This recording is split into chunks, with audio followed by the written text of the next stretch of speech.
And we back. And we back. And we back. And we back. Hello, ladies and gentlemen. Welcome to Sauna IE.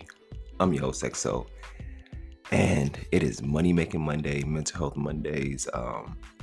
This Monday overall is a great week. Last week of June. This year has honestly been blowing by, but I'm really ready for July and the new things that I got on the way for July. So ready to get out of June, finish June strong, and then focus on July and the rest of the year. But like I said, this year has been blowing by quick. If this is your first time listening to Sauna IE, welcome to the show, welcome to the platform with Sauna IE. What we do here is we cover mental health.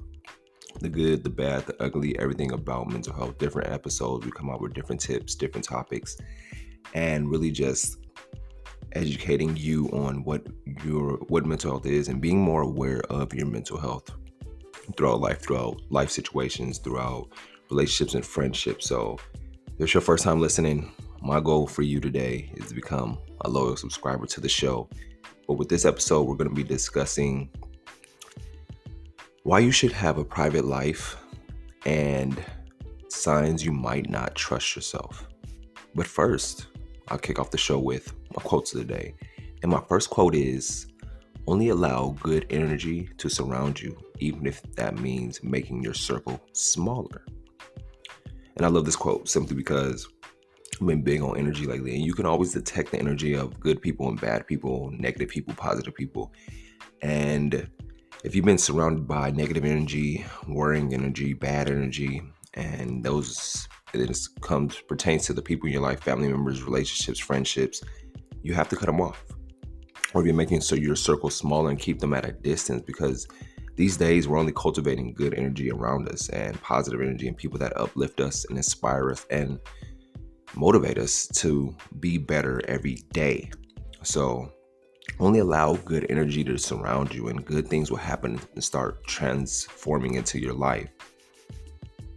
My second quote is, arrive on time to your appointments. Show people you are serious about punctuality. And this is big for me when it comes to time. Really arriving on time. Showing that you're punctual shows people that you're serious and shows people that you're reliable because you're on time to certain situations or certain appointments. Especially if you show up 15 minutes early just to be safe and not be like, oh, I'm gonna arrive on time. No, any appointment that you have, any appointment, interview, meeting, always try to arrive 15 minutes early so that it shows people that you're serious about punctuality and serious about the meeting or appointment, because you arriving on time kind of means you're showing up late. And that's just the old saying in the business world. It's like be 15 minutes early versus being on time, because when you're on time, it really shows that you don't really care about for the meeting or the appointment, that you'll just show up, oh, I'll be there at 8 o'clock. Nah, show up at 7:45 and really show that you're there and you're present in that moment. But with that being said, I'm gonna give y'all a brief break and then we're gonna kick off the show with reasons to have a private life. Appreciate y'all tuning in. I hope y'all had a great weekend. We're gonna kick off a great show today. Are you a business owner, or do you have an LLC, sole proprietor, anything where you're in the business for yourself, you're your own business owner? Well, and you've been looking for a bank to use. Like, what bank should I use for my small business or my big business? What bank is perfect for me? I know you've been hearing a lot about probably Chase, Wells Fargo, B of A, and some other banks, but a bank that I use for myself personally when it comes to my business expenses, business taxes, and everything just correlates with them when it comes to getting my inventory in line, getting my expenses in line, getting my income and outcome in line. And one of the banks that I use currently, and it's been phenomenal ever since I joined with them, is Novo. Novo is a great business bank when it comes to starting your business. They really help you out. They're really accommodating, and it's one of my favorite banks right now. So if you've been looking for a bank to use when it comes to your business, check out Novo. I'll have my affiliate link in the show notes. Let me know what y'all think. Let's get back to the show.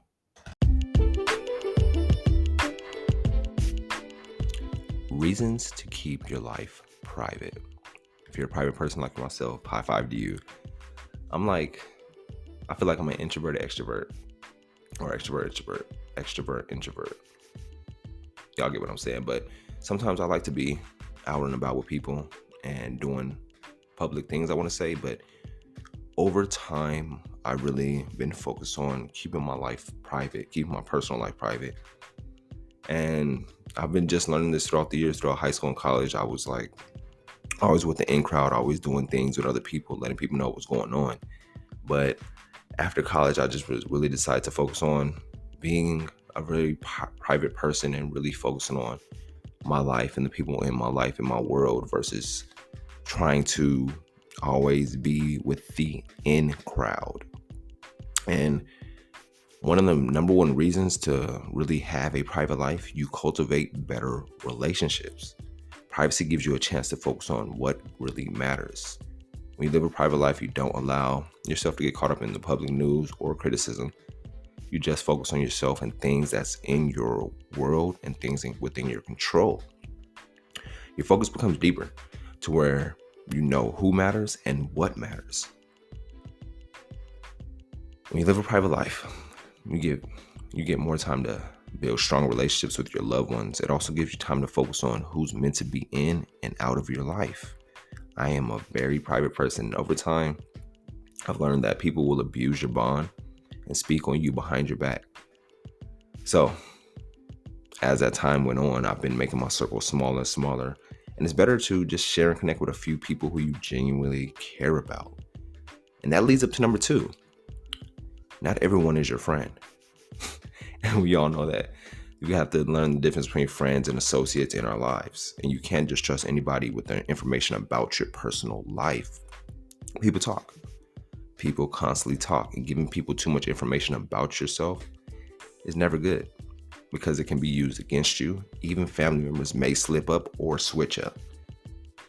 So be cautious when you divulge your information to people, because not a lot of people have your best interests at heart. Even your so-called friends, they'll end up be gossiping behind your back. And this alone is a reason why to keep your life private as possible. Number 3, you don't have to give anyone any explanations. Exposing your personal life gives everyone a front row seat to your life and invites the opinions, the criticism, the judgment in from other people. And trust me, I'm sure you've seen it when people broadcast their personal life on social media, and that opens the door for negative comments and negativity and all that criticism. But when you're living a private life, you get to keep your business to yourself, and you certainly don't feel like you owe anyone an explanation about the things you do that is in your life. And me personally, having a private life, I've learned like not everyone's your friend. You will build better relationships with the people that you genuinely care and love that's in your life, like building relationships with your family, building relationships with your immediate friends, the friends that's been around since day one, the day ones, and really cherishing them and cultivating and bringing up that, building that relationship stronger and stronger, getting to know each other, because as years go on, people change. Day by day, people change. So you're building relationships, getting to know that person, and keeping your life private. And I bet you're probably thinking now, like, yeah, I was like a socialite where I was always out with the crowd during high school, partying and everything. But as I've gotten wiser within life, I've turned to myself, my inner self, and really kept my life private and personal, and really didn't become a socialite. I became more introverted and really been focused on myself, my family, and everything that's in my world. And me, I love a private life. I love my private life. It gives me clarity, and you understand that not everyone needs to know what you do. And number 4 of the reasons to have a private life, get a peaceful mind. Feeling inadequate or dissatisfaction resulting from social comparison can cause depression and anxiety. Privacy removes the stress of waiting for validation from others, and you no longer care about what people think of you in your life, since they don't know anything about it. You feel at peace. You we always have the social comparison. If you know how it is, we scrolling on social media, scrolling on Instagram, scrolling on TikTok, and we're just comparing who we are now to somebody else. And that builds depression and anxiety, especially if you feel like your life isn't as complete as that other person that you're scrolling, or the people that you're looking at. And it's like everybody lives their life differently.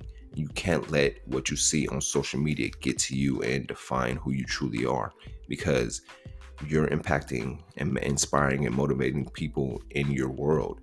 Even if they don't see it on social media or you're not posting like that, still love the life that you live and learn to be more private and not caring to the social comparison or trying to keep up with the Joneses. It's all about you and keeping that peaceful mind state and keeping your life private. Not everybody needs to know what you do or how you do it. Number 5, and I think this is the biggest one, safety. More safety. A private life is a happy life, but also a safe life. The less you share about your day online, the safer you'll be. It's easier for, these days, as we all know, it's easier for the hackers, stalkers, identity thieves to really threaten people's lives with all the information they can share, that you share freely. So having a private life leads to more safety. You keep your life private. You don't divulge all your information. People don't know about you. The hackers, identity thieves can't threaten you or get to you. And overall, personally, if you're a private person, I want to know, like, what are the benefits that you found from being very private about your life over time? These are the 5 tips that I found. More safety, peaceful mind. You won't have to give anybody an explanation. Not everyone is your friend, and you build better relationships. Those are some of the reasons why to keep your life private. If you have any other reasons or any testimonies of, I had to keep a private life because this happened, so and so happened, let me know. Hit me up on the site, or you can hit me up in the DMs, as well as get on our email list to get up the latest updates about the podcast. But I'm gonna give y'all a brief break, and we're gonna hop into the next segment, which is signs you might not trust yourself. Thank y'all for tuning in to Surrond.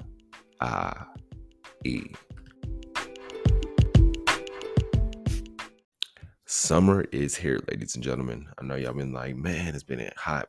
I know we're having triple digits out here in California.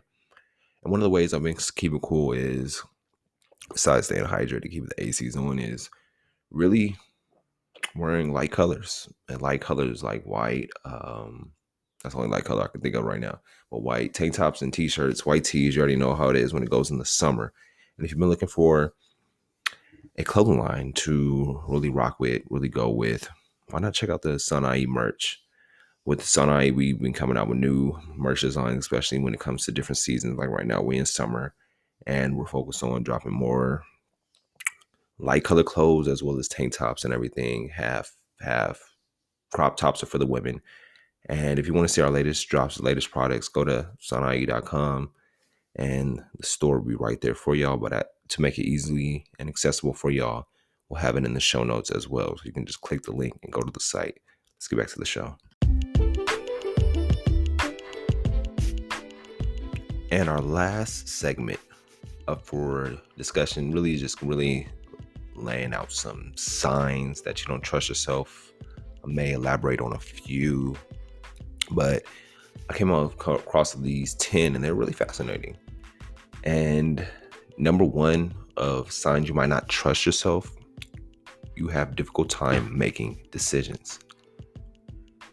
And the reason being that you have difficult time making decisions because you don't really trust yourself. You don't trust that you're able to get this done, whatever you decide that you're doing, that you just don't have that self-confidence in yourself, that self-reliance, that you know that, okay, I can get this done, but you always question yourself. You're more of a questioner than an answerer, if that makes sense, because when it comes to making decisions, you know that you're able to get anything done, but you have a difficult time making decisions because, number 1, you really don't trust yourself. And building that trust starts off with making the right decisions, even if it doesn't suit you or it doesn't benefit you. Just making that decision in that moment, in that time, instead of constantly going back and forth. What if this happens? What if that happens? Or worrying about the negative outcome or just all constantly questioning it instead of just making a decision and being firm on it. If you're wrong about the decision or the decision is the wrong decision, you learn from it and you keep going and growing over time, and you'll eventually start trusting yourself when it comes to decision making. Number 2, you don't validate your own experiences or reality. Everything that you've gone through has to validate. You have to validate. We all go through good times. We all go through bad times. We all go through shitty times. We all go through the best times of our lives. But validating your experience, especially when it comes to bad things happen in life. And you have to know that it's not something that's bad that's going on right now. It's just me having to learn something the hard way and really learning that every experience has a lesson. Everything has a lesson within it. There's no regrets, no failures. It's all something that you need to learn in order for you to grow, to become the person who you're truly meant to be. So start validating your experiences, the good ones, the bad ones, the ugly ones, the negative ones, that validate the heartbreaks, validate the job loss, validate the bad health issues. Just validate it and know that it's all there for you to learn something, and it's there to teach you. Number 3, you value external opinions over your own. Does that sound like something you do? You validate everybody else's opinion of you, that you really don't validate your own opinion, or you don't value your own opinion of yourself. That's because you don't really trust yourself, and you know that what others think of me is more important than what I think of myself, which is a horrible way to think about it. And it's like you have to validate and value your own opinion of yourself, because at the end of the day, you are with yourself 24 hours a day, 365. You know yourself better than anybody else. So what other people think of you or say of you isn't true. So start holding your own value. Put your own self on that pedestal instead of putting everybody else's opinions on that pedestal. Number 4, you frequently second guess yourself. Always second guess yourself, because you know you don't trust yourself. You know that you have that what if. And that what if is a big thing, because I've been through it too. Like I'm always constantly second guessing myself and not staying firm on my decision or staying firm on what I wanted. That you just don't have that belief in yourself. You don't have that confidence in yourself, and you're like, why should I do this? Or why would I do this? And it comes to that questioning and worrying instead of having that faith and that belief that whatever decision I make, whatever answer I make, whatever I do, I'm not going to second guess myself. I'm going to stand firm on this decision, on this statement, on what I'm doing, instead of being like, oh no, this ain't right. Oh no, this ain't for me. Should I do this? Shouldn't I do this? What if this happens? What if that happens? Like doing all that really just has you wasting time, and it lowers your self-trust. Number 5, you shy away from responsibility. I feel like that was self-explanatory. Number 6, you silence your intuition. Those gut feelings that you haven't, like, take a step back. When you ever had that gut feeling, that intuition, haven't you always been right even when you went against it? So you can't silence your intuition, those gut feelings, because you know that something isn't right, and it's the energy, and it's the world, it's the universe, it's God trying to show you like, yo, trust your gut. That's why a lot of people like trust your gut and trust your intuition, because you're always right. And I've been learning that myself. Like I've been trusting my intuition, my gut more than anything else, especially when I see like red flags in certain people. I'm like, okay, I see them red flags early, so I'm not going to continue going down this path, going down this journey with the friendship or relationship with somebody, because I already know that if the red flags are popping up now and early, then I'm gonna trust my gut and not really pursue that or waste my time or my energy pursuing this lane. So start trusting your gut, trusting your intuition, trusting yourself, because you always know what's right. Number 7, you would rather have others make decisions for you. That's a big sign that you don't trust yourself. You have to make the decisions for yourself. People don't control your life. You have to take control of your life. You are the master of your fate. So start taking control of your life and what you want to happen within your life. Number 8, you have difficult time committing. Do you have difficult time committing to something, to a project, to a task, to a job, to a goal? You have to start small. Start small when it comes to committing to something. And starting small, even if it's like every day I wake up, I'm gonna make my bed. Start with something small like that, or every day I wake up, I'm gonna drink a cup of water, a glass of water, something like that. Starting small so you can slowly but surely start building that self-trust within yourself. It's about doing everything, the little things day by day. And when you do the little things, you're collecting those small wins, and those small wins turn out to be championships. So doing the little things on a daily basis build up so you can get that trophy, so you can get that win, so you can get that big accomplishment. But if you have difficult time committing, just start small. Number 9, you break promises that you made to yourself. I'm pretty sure we've all done this where we're like, all right, tomorrow I'm gonna get up and go to the gym. Boom. Tomorrow comes, you're like, oh my gosh, my bed feels heavenly right now that I don't want to get up. Oh, I'll start tomorrow. And you keep procrastinating and putting things off, eventually lowers your self-trust, lowers those promises that you're making yourself, that subconsciously it's like building up within yourself that I can't trust myself. I can't keep the promises to myself because I keep putting it off. I keep saying tomorrow.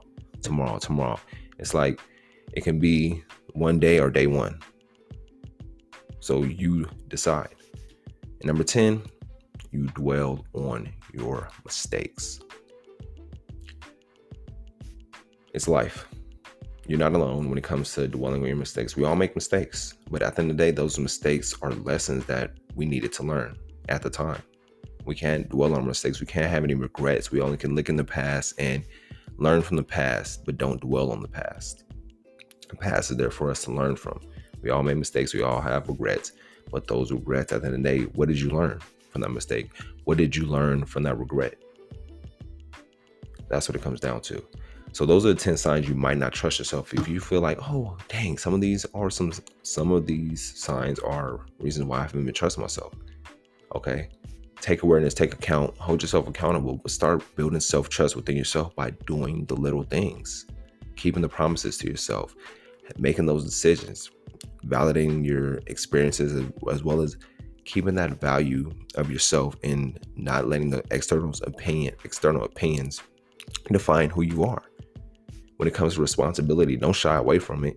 Step up to it. Like, I'm responsible. I'm going to take responsibility for this, and hold yourself accountable too.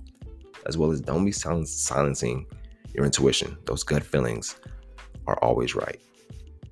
With that being said, I hope y'all enjoyed this show. Like I said, if this is your first time listening, you stuck around to the end, I appreciate y'all. Thank y'all for tuning into the show. Get on our emailing list. The more people we have on our emailing list, it'd be great because we can constantly send out new updates about the show, as well as you get on the emailing list right now, you get a certain percentage off our merch that we have on sale right now. So go ahead, take advantage of that.